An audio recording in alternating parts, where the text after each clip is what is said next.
In the wake of Canada's snap federal election on April 28, 2025, Prime Minister Mark Carney secured a minority government, solidifying his position after taking over the Liberal Party leadership. The election highlighted a tense political climate fueled by economic uncertainty, energy debates, and international trade pressures.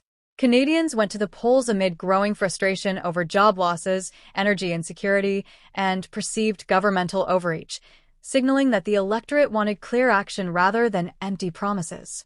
Carney's early decision to call a snap election reflected a desire to stabilize his leadership and demonstrate control over the national agenda, particularly in the face of challenges from both opposition parties and global economic shifts.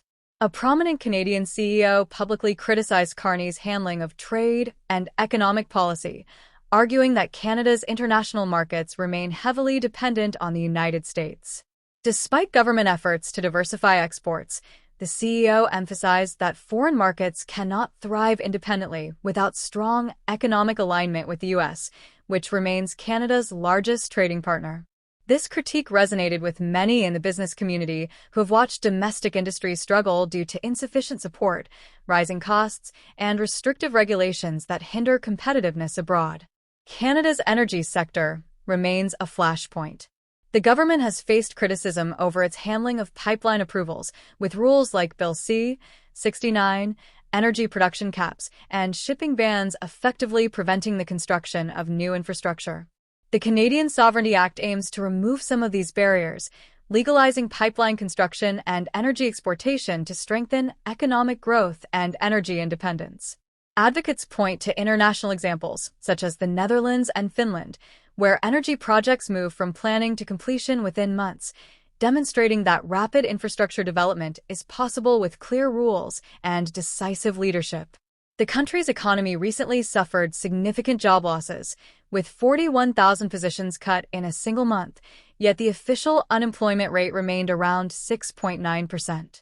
Most of these job losses occurred in the private sector, while the public sector remained largely stable, revealing a disconnect between official statistics and the lived experience of Canadians. These figures have fueled frustration and mistrust, raising questions about the effectiveness of government economic policy and whether industrial strategies adequately support domestic employment. Canada's steel industry exemplifies the challenges facing domestic production. The sector has been undercut by subsidized foreign steel and heavily impacted by high carbon taxes, bureaucratic red tape, and global competition. Despite mandates requiring federal projects to use Canadian steel, systemic inefficiencies persist, forcing taxpayers to subsidize an industry that remains hampered by regulatory obstacles and lack of strategic planning. Critics argue that this approach prioritizes appearances over outcomes, leaving Canada vulnerable while discouraging long-term domestic growth.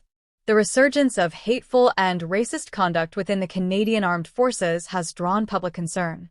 Reports indicate that incidents, after declining following a 2020 crackdown, spiked again in 2024, including intimidation, threats, and hate propaganda. These developments have sparked debates about the efficacy of diversity and inclusion policies and whether top-down interventions have inadvertently created new divisions rather than fostering cohesion and morale.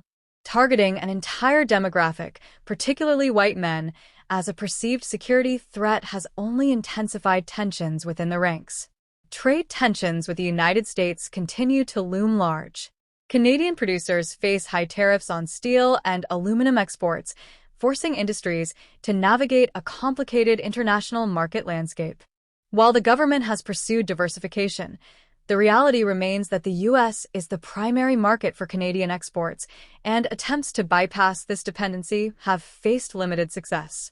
Business leaders warn that without constructive engagement with the U.S., Canada risks long-term economic instability and lost opportunities for growth. Prime Minister Carney's leadership style has drawn scrutiny for its technocratic approach, heavily reliant on expert advice and top-down policy implementation. Critics contend that this method can disconnect decision-making from public sentiment and practical realities on the ground. While Carney emphasizes expert-driven governance, questions remain about whether these policies genuinely serve Canadians' needs or merely reflect ideological priorities shaped by international frameworks and long-term climate agendas. In environmental policy, Carney has taken bold steps, including the abolition of the national carbon tax, a move designed to reduce costs for consumers and industries. While lauded by some as pragmatic, others warn that rapid changes to climate strategy risk undermining Canada's long-term commitments to sustainability. This balancing act between economic relief and environmental responsibility continues to dominate policy debates, illustrating the complexity of governing a resource-rich, export-dependent nation. Public sentiment remains sharply divided. While some Canadians support Carney's emphasis on energy security, economic stabilization, and industrial revitalization, others question whether his policies adequately address national sovereignty, social cohesion, and long-term resilience. Polarization over these issues reflects broader tensions in Canadian society, with debates about energy, trade, and economic policy becoming proxies for larger concerns about governance, fairness, and accountability. Looking forward, Canada faces critical decisions regarding energy infrastructure, industrial competitiveness, and domestic workforce development. Strong leadership, transparency, and engagement with key industries will be essential to navigating these challenges. Experts and business leaders emphasize the need for pragmatic solutions that balance economic growth with sustainability while restoring public trust and ensuring that Canadians feel confident in their country's direction. Ultimately, Canada's future hinges on reclaiming economic agency and strategic foresight. Mark Carney's administration must address systemic obstacles, foster industry resilience, and ensure that public policies reflect the realities of global competition. By prioritizing infrastructure, trade partnerships, and domestic industry, Canada can build a stronger, more independent economy capable of weathering future challenges. The power to shape this outcome lies not only with policymakers, but with engaged citizens who hold leaders accountable, demand transparency, and advocate for solutions that put the nation's long-term interests first.